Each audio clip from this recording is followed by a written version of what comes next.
We have a fire at 3100 South Monkey. Residents in a southeast Albuquerque neighborhood had no problem spotting the flames and smoke spewing from this house. Cloud of black smoke filling the entire everything outside. A frantic 911 caller who was inside when the fire started prompted a dozen emergency vehicles to respond to 3100 San Joaquin Avenue Southeast. Heavy black smoke pushing out all vent openings. The fire ravaged the home. That was 2 years ago. And today, with its collapsed roof, the house remains unlivable. But that doesn't mean it's vacant. Since the fire, the house has become a magnet for transients and kids who like to party here. Kids come over the wall and hang out in there. There have been taggers, graffiti. Detectives confirm this is gang graffiti. Then just last month, another 911 call for a second fire. Oh my God, it's jumping the fence. It's jumping the fence. Oh my God. We saw was like an ambulance go by and then the fire department, and it was crazy. Firefighters say it's arson. So Wow is right. Neighbors say they've had enough.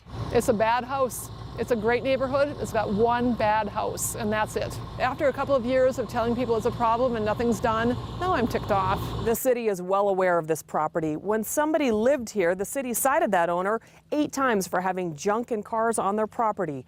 Firefighters have been here twice, and police have checked out suspicious people on the property. The city's boarded up the house. We wanted to know why it hasn't been torn down. The code enforcement manager admits this house is an eyesore, a nuisance, and a danger. Since the 2 years you guys have found out about it, it's sat in disarray. How come the city hasn't done more? Well, you know, there's a process. We have to give the property owner a chance to take care of their property. By law, the city had to give the owners, a woman in her 80s and her son, a year to fix the house. Well, that didn't happen, so the city condemned it, posted it substandard, and was ready to tear it down. That was 10 months ago. The city council could have voted to demolish the building at that time, but it postponed taking action 10 times. What worries me the most is the roof. The house is located in Councilor Ray Garduno's district. Why hasn't this building been demolished? Why is it still standing? Oh, well, the promise was that something would be done by the owners. Garduno says the reason for the extension? The owner's son tried to sell the house and told Garduno there were some offers on the table that later fell through. The city is not in the business of taking over property. The last item on the agenda now. But now the city council is done being patient. So on April 18th, the council voted unanimously to allow the owner to tear down the house. If that doesn't happen in about 30 days, the city will do it for them and put a lien on the property. As residents spruce up their houses this spring, they're ready for the biggest dump on the block to be history. Kim Holland, KRQE News 13.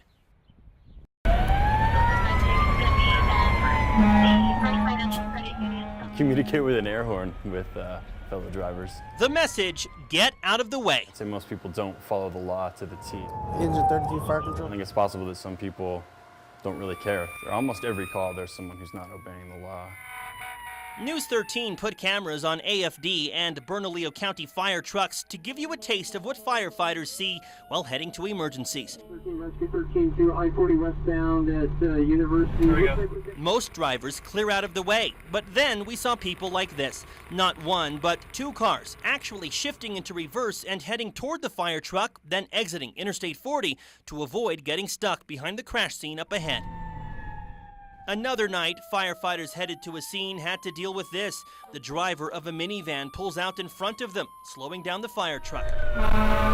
Another day, our cameras caught a string of drivers not letting a county fire truck turn right onto Coors. This car right here don't stop. On a separate call, the driver of an SUV pulls in front of the fire truck, swerving before clearing the path. What is the law exactly? You're supposed to pull over to the right and stop, physically come to a stop. I would be happy if people just pulled over to the right and slowed down at this point. New Mexico Traffic Code spells out the rules. Drivers are supposed to pull over when they encounter emergency vehicles with their lights and sirens on, including police cars. Drivers passing parked emergency vehicles are supposed to slow down and, if possible, clear the lane next to fire trucks and police cars to give first responders the room they need to do their job. Here's where it's an issue. See how tight the median is and the shoulder is? APD patrolman Josh Otzenberger sees it all the time, too. I've been riding those citations for quite a while, And the majority of the people that I stop and cite for it, they didn't know. In fact, police are often the ones ignored by drivers. Less than 2 weeks ago, an officer headed to an emergency call was hit by a driver who ran a stop sign in southeast Albuquerque.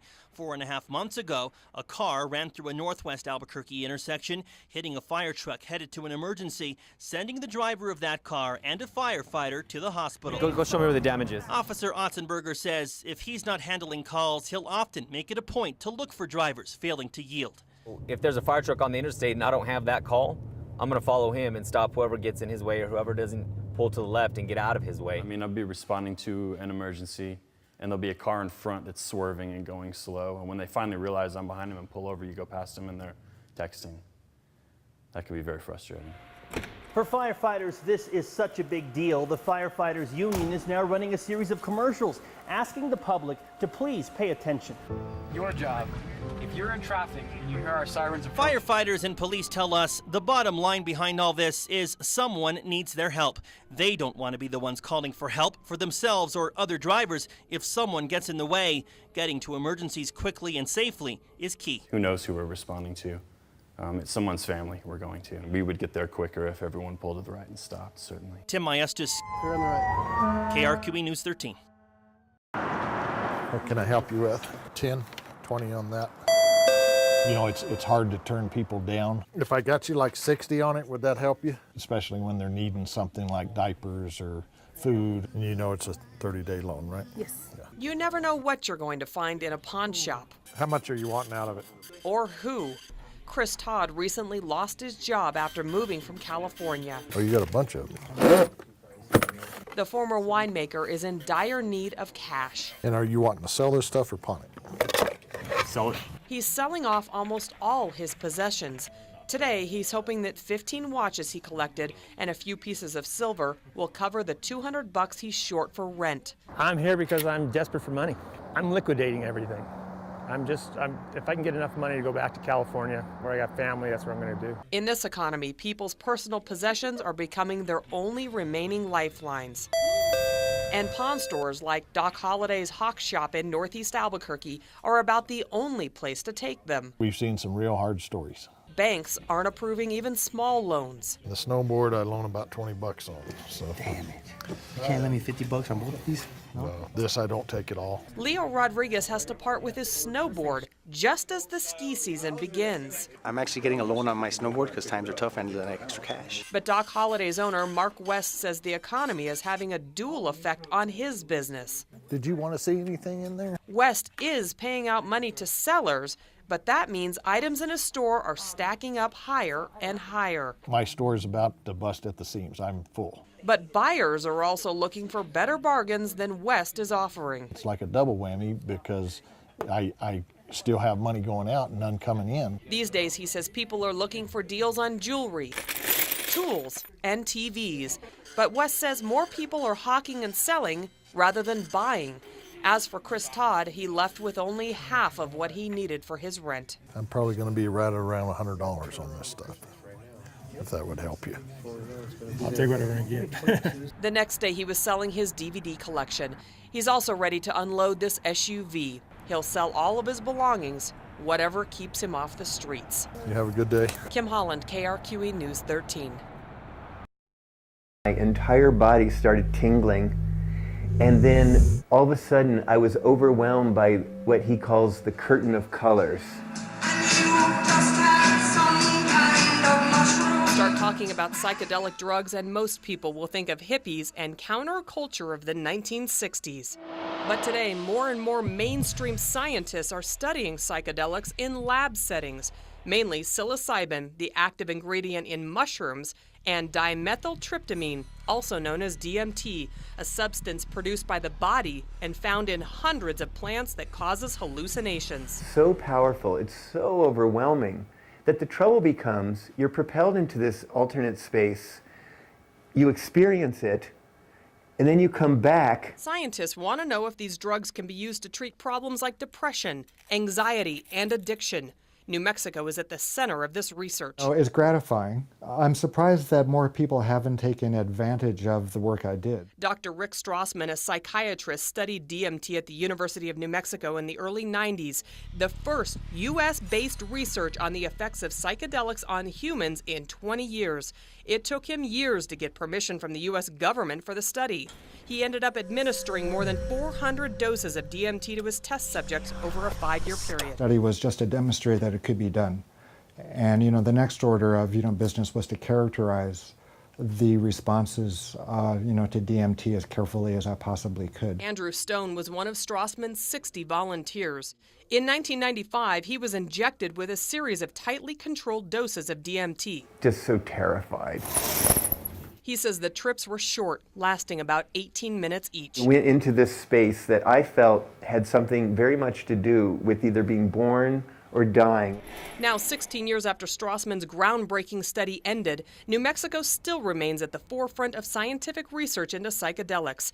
The Santa Fe-based Hefner Institute funds and provides scientific review of psychedelic studies around the country. When someone comes to us with a research proposal, we send it to the best experts we can find to make sure it's the best science that it can be before the study starts. Dr. George Greer says that since 1993, the Hefner Institute has raised about $3 million from private donors for research into hallucinogenic drugs. Most of the actual research, however, is done at places like UCLA, Johns Hopkins University, and New York University.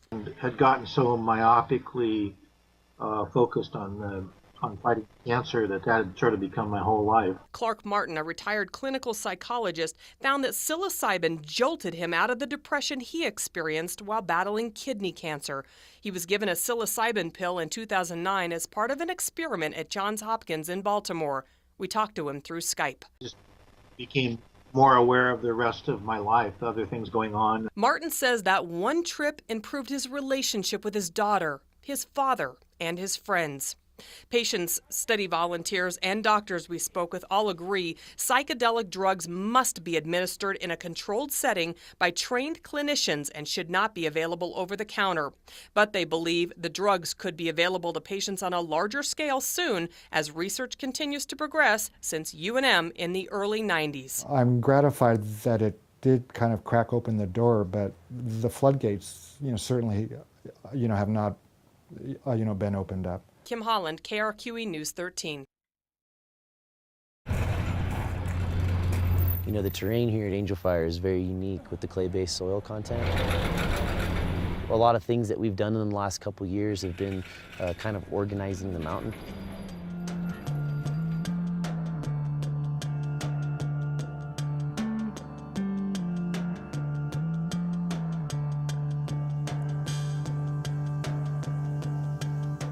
The Freeride Festival is meant to showcase all the work that the trail crew's done.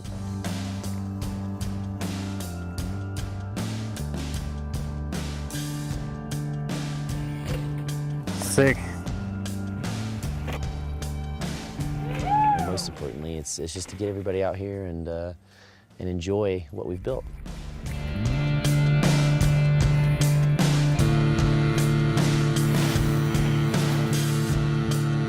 Every single person that I've met almost is just super ecstatic about what the park is doing. If they want video, it's there, so. Okay, right around.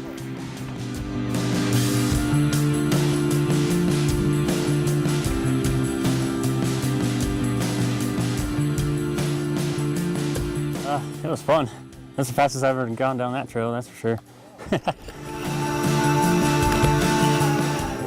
Any person who builds trail, it's nothing better than to hear someone say, this trail's awesome, or this is the best place I've ever been, and we hear nothing but that. So we know we're building the right stuff, and we're doing it right. So, and that's awesome. That's good.